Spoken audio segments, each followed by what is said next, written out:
Hi, it's Leahz, and there have been quite a few articles lately about earthquakes. Now, a couple of them are articles that kind of give the impression of what if, but they're not saying if. They're saying that the question is not if, but when.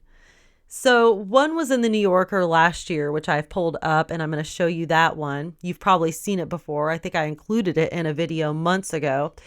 And this other one just came out in CBS News. And I'm also going to show you just a couple news articles about some of the earthquakes that have happened. But I find it crazy that they're doing all these what if scenarios about the Cascadia subduction zone, which currently and has been for some time locked up, which isn't good. When you have these fault lines locked up, they're not releasing any pressure. And then what happens, if you imagine a lid tightly sealed on a boiling pot on full blast, okay, when that water starts boiling and then it gets to a full boil, the lid will blow off and water just erupts everywhere and it starts boiling over on your stove. So the same concept is true when you have these plates locked up and they're not able to release any pressure. It's just building up and building up. So wait till you see what they're saying here. It says, could a tsunami similar to the one that devastated Japan 5 years ago this week wreak the same kind of havoc along our northern Pacific coast, which is the Cascadia subduction zone? Unfortunately, the experts say it's just a matter of time. Our cover story is reported by Dahler. In March of 2011, the world watched in awe and horror as a colossal tsunami ravaged eastern Japan, the result of a 9.0 magnitude earthquake. Entire cities were washed away. Millions were stranded without power or water. 15,000 people died. It was an otherworldly event that happened thousands of miles away. Thank goodness, many Americans thought it couldn't happen here, but it could happen here. In fact, scientists say it's a question of when, not if. A devastating earthquake followed by a huge tsunami strikes the continental United States, right in the Pacific Northwest. Now, before I share with you what this seismologist says, let me just tell you, if you don't already know, that an increase in earthquakes and major destructive earthquakes are one of the signs that were given us in end times Bible prophecy, so that we would know that we were getting very close to the hour of Christ's return. It is also one of the signs that happens during the tribulation period. So let's pay attention to these signs as I relate them to you. This would be like 5 or 6 Katrinas all at once. Up and down from California to Canada would be the closest thing I can think of, said Chris Goldfinger, a paleoseismologist at Oregon State University. It may sound like a Hollywood disaster movie, but it's not. This is the future for the region's 7 million people, says Goldfinger. His research shows much of the region is overdue for a major quake. The last one was back in 1700, long before there were large cities right in harm's way. If it happens anytime soon, it would just devastate the area, he said. Goldfinger estimates there's a 1 in 3 chance this quake will strike sometime within the next 50 years. 1 in 3. Wow. You know what? That's pretty darned scary, to be honest. 1 in 3. You know, it'd be different if it was like 1 in 10 or even 1 in 5, but it's 1 in 3. We're not completely unprepared, but we're pretty darn close, he said. On a scale of 1 to 10, we're probably a little shy of 1 at this point. Ground zero is the 700-mile-long area off the Pacific coast called the Cascadia subduction zone, where the North American tectonic plate meets another plate known as the Juan de Fuca. Okay, now it shows you a graphic right there, Cascadia subduction zone. It's got the red arrow and it's showing you the red line. There, so you can see it closer. The two plates are converging, one sliding under the other, but are stuck. Remember I just told you about that? They're locked up. And what happens when they lock up? They build pressure because no pressure can be released. And so what happens is the weaker plate, which is North America, buckles, said Goldfinger, and eventually something is going to give. And so the coastline that's been jacked up over 500-ish years or so is going to drop about a meter in about a minute or so. And that's just the earthquake. Next comes a tsunami with waves as high as 50 feet roaring on shore, reaching miles inland. It's a threat the government says it's taking seriously. Dahler asked Ken Murphy, the administrator for Region X of the Federal Emergency Management Agency, known as FEMA, is FEMA ready for the big one? I would never say we're ready, he replied. The agency has spent years preparing the federal response to an earthquake and tsunami in the Pacific Northwest. FEMA's best case scenario, 10,000 dead. That's their best case scenario? 10,000 people dead? And that's assuming no beach tourist, which would lead to their worst case scenario, simply too terrifying to even contemplate. Now, here's a caption underneath this photo you see of the two men pointing at a map. Experts say the Pacific Northwest is overdue for a devastating earthquake and tsunami that could kill thousands under the best case scenario, but only some communities are preparing. Going back to the article, depending on when it happens, we're talking numbers that this nation, I'm not sure, is really prepared to deal with, said Murphy. Potentially the greatest natural disaster this country has ever experienced, asked Dahler. Well, I would say it has the potential for that. This is an event you send everything to and scale back down if you don't need it. The quake could displace 1 million people from Northern California to Southern Canada. Large parts of Seattle, Portland, and Vancouver will crumble. In coastal towns, roads and bridges will likely be impassable, stranding whole communities. The region's economy could collapse. Rebuilding might take years, even decades. And few places are more at risk than Seaside, Oregon's school complex, 1,500 students and 4 aging buildings. The structural engineers tell us that a vast majority of the building will collapse in a seismic event, said Superintendent Doug Doherty. Okay, that's 1,500 children in danger. 3 of Seaside's 4 schools are also in the tsunami danger zone. It's high school and just feet away from the Pacific Ocean. The article continues here. It says the students and staff, if they are able to evacuate, have between 15 and 20 minutes to get to high ground.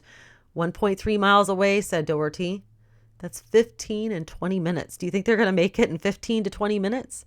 That many students panicking? And that's one of those other pieces that keeps me awake at night. 100 miles to the north in Westport, Washington, Ocosta Elementary is another school with seemingly no way out. So it built its own way out straight up. A new school building currently under construction offers safe and high ground right on its roof. It's the country's first vertical evacuation structure with walls 44 feet high and 14 inches thick. And there's a photograph of it. Superintendent Paula Akerland said voters approved an additional $2 million for the emergency structure. That's how concerned people are. That's a lot of money, $2 million. They're not taking it lightly. The community, they were looking at the safety of not just their children now, but generations in the future, Akerland said. This is not an affluent community, so it was a huge commitment. See? This is how concerned they are. It's not an affluent community, so the article states. So $2 million for them was a lot. Other evacuation plans and seismic upgrades are taking place, but not nearly fast enough, says the experts. Well, why are they so concerned that it needs to be fast? What do they know that we don't know? That it's not fast enough. Back at Seaside, Oregon, 3 years ago, the school district did try moving all its students to a new campus outside the tsunami zone. But when they found out it would take an 18% property tax increase, the voters rejected the measure by a margin of almost 2-1. Dahler asked, When the bond measure to move the schools to a safer area failed, were you surprised? Oh, I was not only surprised but heartbroken, replied Doherty. It's just very, very expensive for our local citizens to foot the bill entirely. I hope people don't understand the implications of their decisions that would basically be writing off an entire school district's student population. With no money from the state or the federal government, Doherty says he's planning to retire and work for another ballot campaign for a new campus. And back at Oregon State, Chris Goldfinger continues to warn about a disaster that science says is just a matter of time. This is going to scare a lot of people, said Dahler. Well, I don't think that's a bad thing, Goldfinger replied. If you're really well prepared and the infrastructure is hardened, that can be the end of it. If you don't plan at all, it's going to be a catastrophe. And then there's just nothing you can do about that. That's the end of that article. Now, I'm not going to read this other article, but I'm just going to show it to you. See, this one's titled Anticipating the Next Megaquake. That was just recently, a few days ago. This one here was last year in July in the New Yorker, the really big one. And they've got a lot of pretty scary details in that. And they do talk about the Cascadia subduction zone and FEMA and preparedness and how people aren't prepared for it. Okay. So you can see two articles, in a close amount of time to each other, warning us that it's not if, but when. And they seem to be over concerned about this right now. A lot of signs have been coming out, been being revealed to us that Jesus Christ is coming soon, that the end is here, that we are the generation. And there's so many people that don't believe and aren't waking up and aren't preparing. There's a lot of people that say, I don't need to prepare because I'm going to get raptured. And that's just a silly thing to not prepare because you're going to get raptured. There's going to be things that happen even prior to that. Things are happening now. Tell that to the Japanese people when that tsunami came and wiped out so many people. Tell that to everyone who's ever lost a loved one. There's tragedies every day all over the world, and people need to be prepared spiritually, because your soul lives forever, whether it be in heaven or hell. Hopefully it's not hell. If you know Jesus Christ and you decide to pick up your cross and follow him and repent, well, then your eternity will be in heaven. Okay, so the eternity of your soul is at stake if you're not spiritually ready. And if you're not physically prepared for tragedy and devastation, your physical body and those of your loved ones are at stake. And then, like I said, if you're not saved, not only is your physical being at stake and at risk, but your spiritual person.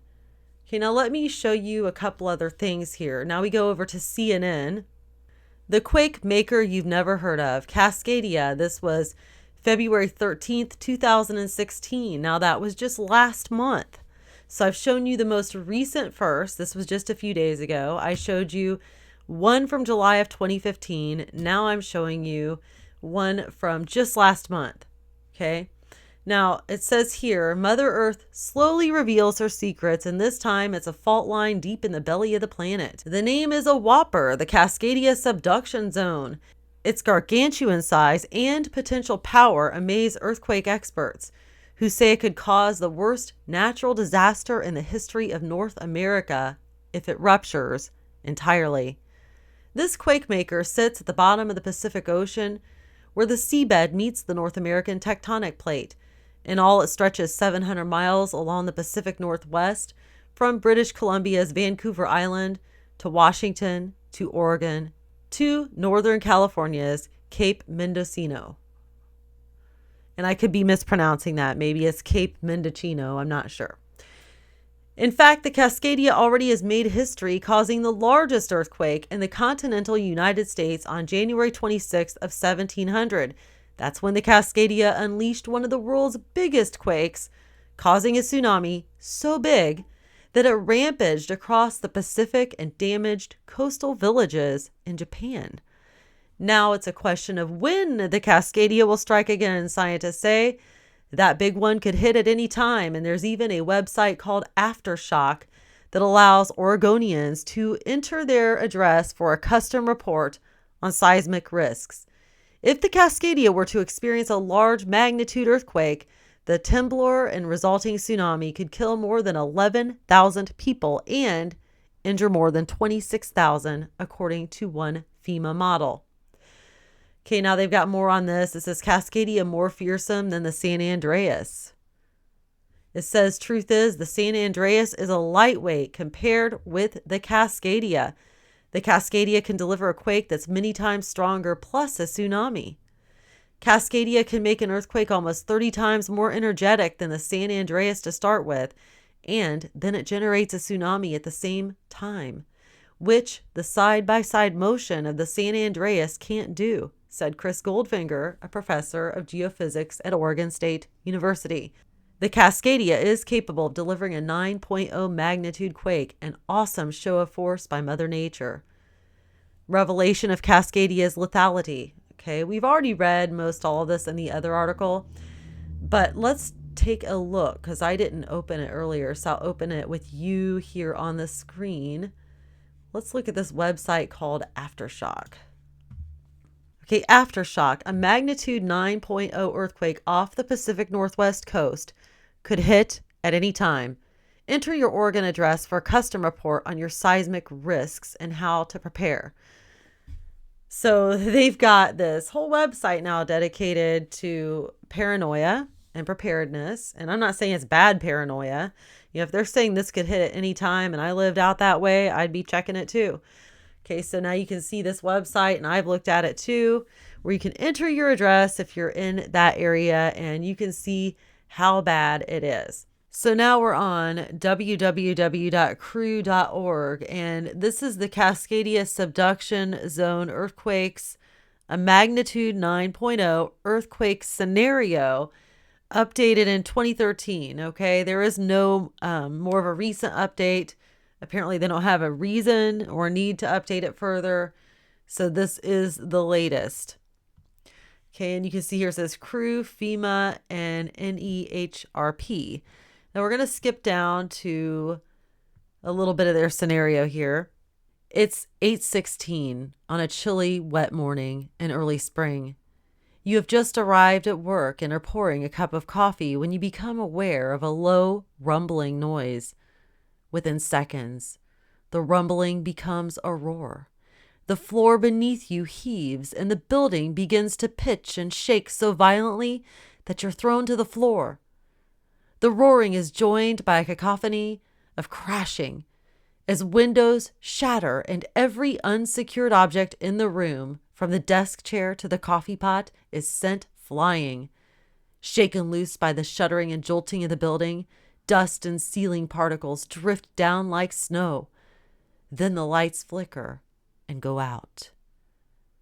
Remembering to drop, cover, and hold, you crawl under the nearest table, hold on tight, and tell yourself that the shaking should last only a few seconds more. But it goes on and on. This is it. The big one. The Cascadia Subduction Zone has just unleashed a magnitude 9.0 earthquake. The question is, are you prepared? If you live in Northern California, Washington, Oregon, or British Columbia, you live in Cascadia, a region remarkable for its stunning mountain ranges, rich farmlands and vineyards, beautiful beaches, great rivers, and green forest. It is a region of vibrant communities, busy international ports, and thriving businesses. Residents and visitors alike enjoy the cultural offerings of Cascadia's cities and the diversity of outdoor activities as its natural areas. But the geological forces that shaped the Northwest are still active. Cascadia is a region of earthquakes. The Cascadia Subduction Zone is one of the principal sources of concern. Lying mostly offshore, this plate interface is a giant fault, approximately 700 miles long. Here, the set of tectonic plates to our west is sliding, or subducting, beneath the North American plate. The movement of these plates is neither constant nor smooth. The plates are stuck, and the stress will build up until the fault suddenly breaks.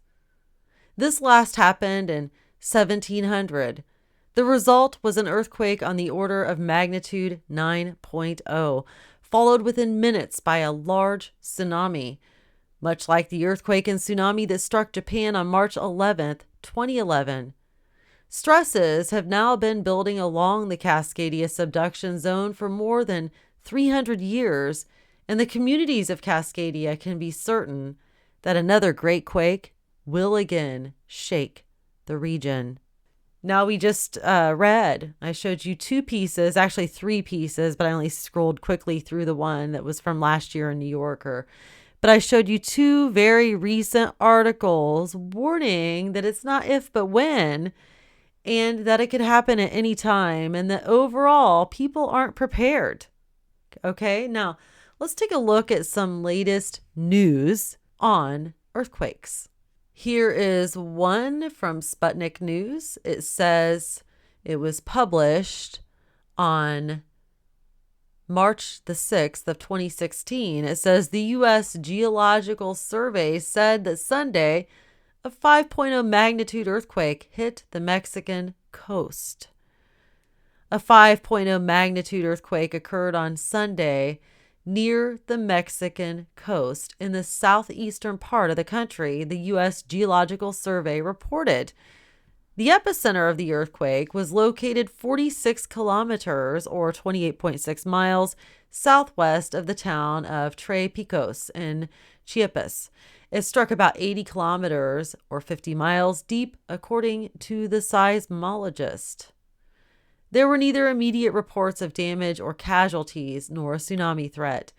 The last relatively deep earthquake occurred near of Tres Picos in mid-December. The seismologist initially measured the strength of the earthquake at 6.4, but later upgraded it to a significantly stronger 6.6 magnitude. Okay, so let's look at some more. RT News. 6.2 magnitude earthquake strikes southwest of Samoa. This was reported on March 8th of 2016. So the one I just showed you was reported on March the 6th. This one is March the 8th. A 6.2 magnitude earthquake has struck off the Samoa Islands. Geoscience Australia and the U.S. Geological Survey reported, adding that the epicenter of the quake is about 200 kilometers from Apia, the capital and largest city of the island country. Apia has about 37,000 residents. The earthquake depth is 29.8 kilometers, USGS said. The European Mediterranean Seismological Center put the depth of the earthquake at 2 kilometers. According to the most recent USGS estimate, the magnitude of the quake is 5.8, and it took place just 96 kilometers from the town of Hihifo in Tonga. So I've shown you some of the latest news. I'm sure there's more, but those are the most significant ones that I came across. And I find it rather peculiar that all of these news sources are putting out warnings about the Cascadia subduction zone. Now, I don't know if you remember or not, but a preacher from back in the 60s and 70s who passed away also put out a prophetic warning. I'm going to go ahead and just read to you what's on the video screen, okay? So this is what David Wilkerson prophesied. He says, the United States is going to experience in the not too distant future the most tragic earthquakes in its history. One day soon, this nation will be reeling under the impact of the biggest news story of modern times. It will be coverage of the biggest, most disastrous earthquake in history. It will cause widespread panic and fear. Without a doubt, it will become one of the most completely reported earthquakes ever. Television networks will suspend all programming and carry all-day coverage. Another earthquake, possibly in Japan, may precede the one that I see coming here. There is not the slightest doubt in my mind about this forthcoming massive earthquake in our continent. Now, notice it says an earthquake possibly in Japan may precede the one I see coming here. What does that mean? Well, we had the 2011 earthquake and tsunami in Japan. Is that the one he's referring to? I am not at all convinced that this earthquake will take place in California. In fact, I believe it is going to take place where it is least expected. This terrible earthquake may happen in an area that is not known as an earthquake belt. It will be so high on the Richter scale that it will trigger 2 other major earthquakes. This is from Chapter 2 of David Wilkerson's 1974 book, The Vision. So could he be talking about the Cascadia subduction zone? Because many people are watching the San Andreas Fault constantly because California is so known for disastrous earthquakes and many smaller ones. A lot of people are looking at the New Madrid, and I'm looking at that one too. Could it be the New Madrid? Or could it be the Cascadia subduction zone that more recently is getting a lot of attention? He does say it's in a place where it will be least expected. What place can you think of that would be least expected, not known as an earthquake belt? Pretty interesting. Could he be prophesying something that's coming? What's going to cause this earthquake? Could it be the Cascadia subduction zone that goes off and sets off a whole slew of disastrous events, including the San Andreas fault line and the New Madrid? Only time will tell. However, they are watching the Cascadia subduction zone, and they are expecting, and they say that it could happen at any time. Thank you for listening. Please share this prophetic news with others so they too can be awakened to what is going on prophetically, and for the unsaved, that they may come to repentance and come to the knowledge of Jesus Christ as their Lord and Savior before it's too late. God bless you.